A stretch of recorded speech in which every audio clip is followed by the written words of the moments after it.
দলের কোচ নিয়োগে অর্থ নিয়ে কোনো দুশ্চিন্তা নেই বললেন সভাপতি তাবিথ আওয়াল। সামাজিক মাধ্যমের গুঞ্জনে কান না দেওয়ার অনুরোধ।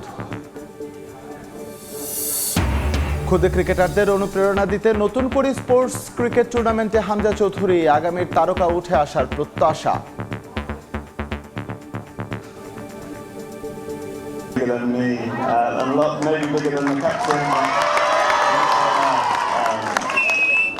With these things in plan, I can see our country being part of the map in many different sports. So just thank you again and all the best.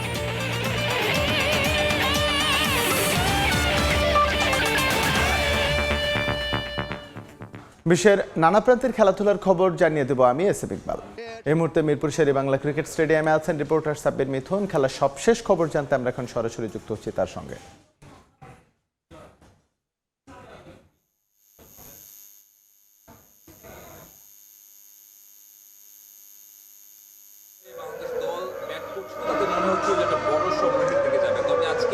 প্রথম সেশনে বাংলাদেশ দল 3টি উইকেট হারিয়েছে আব্বাসের কাছে এবং সেই মোহাম্মদ আব্বাস কিন্তু পরের সেশন অর্থাৎ কিছুক্ষণ আগে তার নিজের ফাইফারটাও পূরণ করে ফেলেছেন। এরপরে শাহিন শাফরিদির কাছে যখন মুশফিকুর রহিম নিজের উইকেটটা বিলিয়ে দিয়ে আসেন তখন বাংলাদেশের কিন্তু সেই 400-র বেশি রান কিংবা 450-র মতো রান করার যে সম্ভাবনা জেগেছিল সেই সম্ভাবনা কিন্তু অনেকটাই ফিকে হয়ে গিয়েছে। দুজন টেইলেন্ডার ব্যাট করছেন এবং যে কোনো মুহূর্তে বাংলাদেশ যখন অল আউট হয়ে যাবে তখন কিন্তু এই ইনিংসের সমাপ্তি ঘটবে এবং এই উইকেটে আসলে বাংলাদেশ প্রথম ইনিংসে যেভাবে শুরুটা করেছিল কিংবা নাজমুল হোসেন শান্তর সেঞ্চুরির পরে বাংলাদেশ যতটুকু আসলে সম্ভাবনার জন্ম দিয়েছিল সেই সম্ভাবনার পরে এ ধরনের একটা স্কোর কিন্তু আসলে কিছুটা হলেও হতাশাজনক। কারণ এই উইকেটে যখন আপনি তৃতীয় ইনিংসে ব্যাট করতে নামবে অর্থাৎ বাংলাদেশ যখন আবারও ব্যাট করতে নামবে যদি প্রয়োজন হয় সেক্ষেত্রে উইকেট কিন্তু এর থেকে বর্তমান অবস্থা থেকে অনেকটাই বাজে অবস্থায় থাকবে, ব্যাটিং করাটাও কিন্তু কিছুটা কঠিন হয়ে যাবে।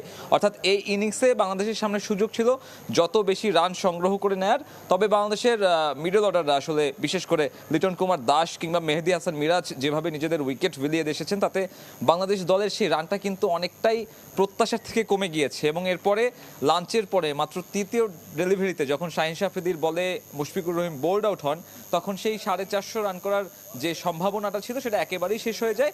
এখন আসলে শেষ দিকে তাসকিন আহমেদ কিংবা নাহিদ রানারা যতটুকু পাচ্ছে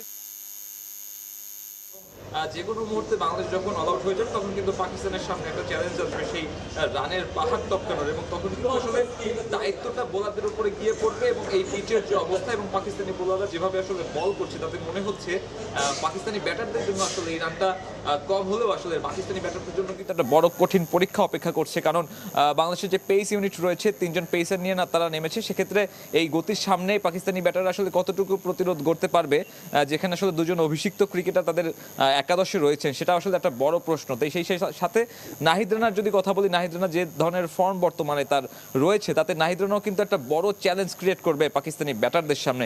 সব মিলিয়ে মিরপুর টেস্টের ভাগ্য কোন দিকে যাবে তার অনেকটাই নির্ধারিত হয়ে যাবে আজকের এই যে দ্বিতীয় সেশন যেটা কিছুক্ষণ আগে শুরু হলো এবং এরপরে আরও একটি সেশন বাকি রয়েছে। অর্থাৎ আজকের দিনেই কিন্তু আসলে মিরপুর টেস্টের ভাগ্য অনেকটাই নির্ধারিত হয়ে যাবে। আমার কাছে বাংলাদেশ পাকিস্তান প্রথম টেস্ট নিয়ে এখন পর্যন্ত মিরপুর থেকেই ছিল সবশেষ। সাব্বির মিথুন যুক্ত হয়েছিলেন মিরপুর থেকে, জানাচ্ছিলেন বাংলাদেশ পাকিস্তান টেস্টের সবশেষ তথ্য।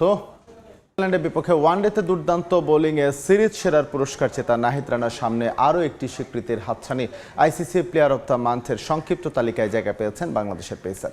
এপ্রিলের সেরা ক্রিকেটারের লড়াইয়ে তার প্রতিদ্বন্দ্বী ওমানের যতীন্দার সিং ও সংযুক্ত আরব আমিরাতের অজয় কুমার। গেল মাসের সেরা ক্রিকেটারের লড়াইয়ে জায়গা পাওয়া পুরুষ ও নারী ক্রিকেটারদের নাম প্রকাশ করেছে আইসিসি।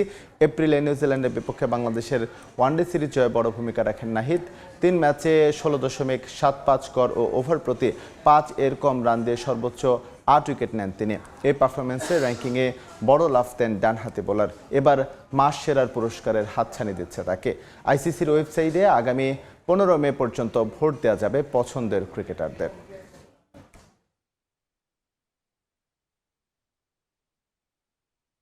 আসছে মঙ্গলবার চূড়ান্ত হবে হামজা সমিতির নতুন হেড কোচের নাম। সান ম্যারিনো ম্যাচ সামনে রেখে 15 মের মধ্যে নতুন কোচের সঙ্গে চুক্তি সারতে চায় বাফুফে।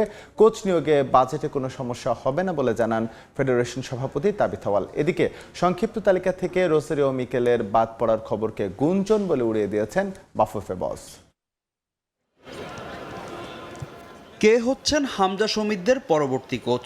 বাংলাদেশ জাতীয় ফুটবল দলের ডাগআউটে দাঁড়াবেন কে? গেল কয়েকদিন ধরে দেশের ফুটবলে ঘুরপাক খাচ্ছে এই প্রশ্নগুলো। জাতীয় দলের কোচ হতে বাফুফের মেইলে পড়েছে 250-রও বেশি সিভি। সেখান থেকে যাচাই বাছাই করে 11 জন হাই প্রোফাইল কোচের তালিকা করেছে বাফুফের জাতীয় দলের কোচ বাছাই করা কমিটি। জুনেই সান মারিনোতে অ্যাওয়ে ম্যাচ খেলবে লাল সবুজরা। তার আগে নতুন কোচের সঙ্গে চুক্তি সেরে ফেলতে চায় বাফুফে। আগামী রোববারের মধ্যে কোচ চূড়ান্ত করবে ফেডারেশন। 15 মে নতুন কোচের সঙ্গে চুক্তিও সেরে ফেলতে চায় বাংলাদেশ ফুটবল ফেডারেশন। আপাতত চলছে সাক্ষাৎকার পর্ব। ন্যাশনাল টিমস ম্যানেজমেন্ট কমিটি যখন 11 জনের ইন্টারভিউ চূড়ান্ত করবে, তখন আমরা হয়তো এক্সিকিউটিভ কমিটিতে নিয়ে একটা ফাইনাল কোচের সিদ্ধান্ত আমরা নিব। এটা হলো আমাদের বর্তমান প্রক্রিয়া। এই প্রক্রিয়াতে এটার বাইরে কারোর সাথে ওরকম কোনো কনসালটেশন হচ্ছে না বা কাউকে অন্তর্ভুক্ত করা হচ্ছে না।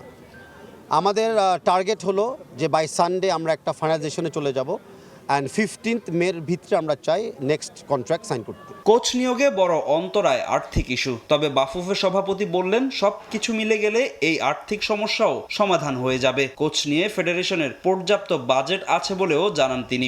আমরা বাংলাদেশের বর্তমান আমাদের অবকাঠামোর ব্যাপারে ডিসকাস করছি, তাদের চাহিদাগুলো আমরা শুনছি, যেগুলো আমরা বিবেচনার মাধ্যমে কিন্তু ফাইনাল একটা ডিসিশনে চলে যাব। যদি আমাদের বাজেটের বাইরে চলে যায়, আমি চেষ্টা করব আমাদের স্পন্সরদের সাথে, আমাদের সরকারের সাথে, ইভেন যদি কোনো ডোন এজেন্সি থাকে ওই দেশে, যেই দেশে কোচটা আসবে, যদি আমি পারি ফাইন্যান্সটাকে অবশ্যই চেষ্টা মোকাবেলা করার জন্য। আবার একদমই না পারি, তা আমি মনে করি না যে আমাদের বাজেট একদমই কম ফেডারেশনের, যে ভালো কোচ আমরা পাবো না। ফেডারেশনের 11 জনের শর্টলিস্ট থেকে বাদ পড়েছেন ব্রাজিলকে অলিম্পিক গোল্ড মেডেল জেতানো রোজারিও মিকেল। সোশ্যাল মিডিয়ায় ছড়িয়ে পড়া এমন খবরকে গুজব বলে উড়িয়ে দিলেন বাফুফে বস। সীমিত থাকেন, প্রশ্ন করেন। ওপেন মিডিয়াতে অনেক কিছু শোনা যায়, বিশেষ করে সোশ্যাল মিডিয়াতে। ফাহিম ইসলাম, সময় সংবাদ, ঢাকা। ক্ষুদে ক্রিকেটারদের অনুপ্রেরণা যোগাতে মাঠে বসে নতুন করে স্পোর্টস ক্রিকেট টুর্নামেন্ট উপভোগ করেছেন দেশের ফুটবলের সবচেয়ে বড় তারকা হামজা চৌধুরী। তাকে কাছ থেকে দেখে উচ্ছ্বসিত ক্ষুদে ক্রীড়াবিদরা। নতুন করে থেকে আগামীর তারকা উঠে আসবে বলে প্রত্যাশা হামজার। অন্যদিকে ব্যস্ততার মাঝেও সময় দেয় হামজার প্রতি কৃতজ্ঞতা প্রকাশ করেছেন যুব ও ক্রীড়া প্রতিমন্ত্রী আমিনুল হক। নতুন করে স্পোর্টসে ক্ষুদে ক্রীড়াবিদদের স্বপ্ন যেন বাস্তবে ধরা দিল। যে হামজাতে গেল 1.5 বছর ধরে বুঁদ হয়ে আছে দেশের ফুটবল সমর্থকরা, সেই হামজাকেই খুব কাছ থেকে দেখা, তার সঙ্গে হাত মেলানোর সুবর্ণ সুযোগও লুফে নিয়েছেন অনেকে। দেশের ফুটবলের সবচেয়ে বড় তারকা ক্রিকেট মাঠে নতুন করে স্পোর্টস ক্ষুদে ক্রিকেটারদের ম্যাচ উপভোগ করতে মোহাম্মদপুর শারীরিক শিক্ষা কলেজ মাঠে হামজা চৌধুরী। আর যেখানে হামজা, সেখানেই তাকে ঘিরে শুরু হয় উন্মাদনা। তরুণ ক্রীড়াবিদদের নিয়ে আয়োজিত এমন প্রতিযোগিতায় আসতে পেরে আনন্দিত হামজা নিজেও। নতুন করে স্পোর্টস থেকে আগামীর তারকারা উঠে আসবে বলে প্রত্যাশা তার, যারা একদিন ছাড়িয়ে যাবে হামজা আমিনুলদের মতো তারকাদেরও। So yeah, amazing work, and inshallah, like he says, from here there's going to be many more big stars, a lot bigger than me, and a lot maybe bigger than the captain. With these things in plan, I can see our country being part of the map in many different sports. So just thank you again and all the best. নতুন করে স্পোর্টসে হামজা চৌধুরীকে পেয়ে উচ্ছ্বসিত যুব ও ক্রীড়া প্রতিমন্ত্রী। জাতীয় দলের তারকা ফুটবলারের উপস্থিতি তরুণ ক্রীড়াবিদদের আরো অনুপ্রাণিত করবে বলে প্রত্যাশা আমিনুল হকের। নতুন করে স্পোর্টসকে আরো অনেক বেশি উৎসাহিত করার জন্য হামজা চৌধুরী আজকে আমাদের মাঝে উপস্থিত হয়েছে। আমি তাকে আমার আন্তরিক ধন্যবাদ এবং কৃতজ্ঞতা জানাই। ফুটবলের ব্যস্ততা না থাকায় গেল মঙ্গলবার বাংলাদেশে আসেন হামজা চৌধুরী। ফাহিম ইসলাম, সময় সংবাদ, ঢাকা। ফরিদপুরের জাজিরার পদ্মা রিসোর্টে অনুষ্ঠিত হলো বাংলাদেশ অলিম্পিক অ্যাসোসিয়েশনের কার্যনির্বাহী কমিটির সভা। সভাপতিত্ব করেন বিওএর সভাপতি ও সেনাবাহিনী প্রধান জেনারেল ওয়াকারুজ্জামান। এ সময় বিওএর কার্যনির্বাহী কমিটির বাকি সদস্যরাও উপস্থিত ছিলেন। সকাল 9টায় শুরু হয় সভার মূল পর্ব। ক্রীড়াঙ্গনের উন্নয়ন ও আন্তর্জাতিক প্রতিযোগিতায় বাংলাদেশের অংশগ্রহণ আরও শক্তিশালী করতে সমন্বিত উদ্যোগের উপর গুরুত্ব আরোপ করা হয় সভায়। পরে সভাপতি তার বক্তব্যে বিওএর সার্বিক কার্যক্রমে সহযোগিতার জন্য সকল ফেডারেশন, যুব ও ক্রীড়া মন্ত্রণালয়, বাংলাদেশ সেনাবাহিনী সহ সংশ্লিষ্ট সকলের প্রতি কৃতজ্ঞতা জানান। দেশের খেলাধুলার উন্নয়ন এবং আন্তর্জাতিক ক্রীড়াঙ্গনে বাংলাদেশের সুনাম আরও বাড়াতে সকলের সম্মিলিত সহযোগিতা কামনা করেন বিওএ সভাপতি।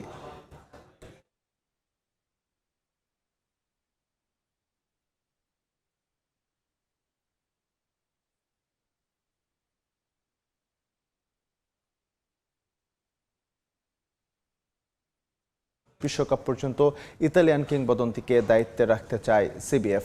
গেল বছরের মে মাসে ব্রাজিল ফুটবল দলের কোচের দায়িত্ব নেন কার্লো আনচেলোত্তি। তার হাত ধরে 2026 বিশ্বকাপে খেলার টিকিট পেয়েছে 5 বারের বিশ্ব চ্যাম্পিয়নরা। 66 বছর বয়সী আনচেলোত্তি বর্তমান চুক্তির মেয়াদ বাড়ানো নিয়ে কয়েক মাস ধরেই সিবিএফ এর সঙ্গে আলোচনা চালিয়ে যাচ্ছেন। ফোর্তালেজায় ফুটবল প্রো এক্সপো কনফারেন্সে সিবিএফ সভাপতি সামিউর জাউদ জানান, বিশ্বকাপের আগেই আনচেলোত্তির চুক্তির মেয়াদ বাড়ানোর বিষয়টি আনুষ্ঠানিকভাবে ঘোষণা করা হবে। এবছর অনুষ্ঠিত হতে যাওয়া বিশ্বকাপের পরও ব্রাজিলের কোচের পদে থাকার বিষয়ে আনচেলোত্তি নিজেও অনেকবার বলেছেন। ইতালিয়ান মাস্টারমাইন্ডের কাজে সন্তুষ্ট সিবিএফ দীর্ঘমেয়াদে দায়িত্ব দিতে চাইছে সাবেক রিয়াল বসকে। আগামী 18 মে রিও ডি জেনিরোতে ব্রাজিলের বিশ্বকাপ দল ঘোষণা করবেন আনচেলোত্তি। জাতীয় দলের কোচ নিয়োগে অর্থ নিয়ে কোনো দুশ্চিন্তা নেই বললেন বাফুফের সভাপতি তাবিথ আওয়াল। সামাজিক মাধ্যমের গুজবে কান না দেওয়ার অনুরোধ।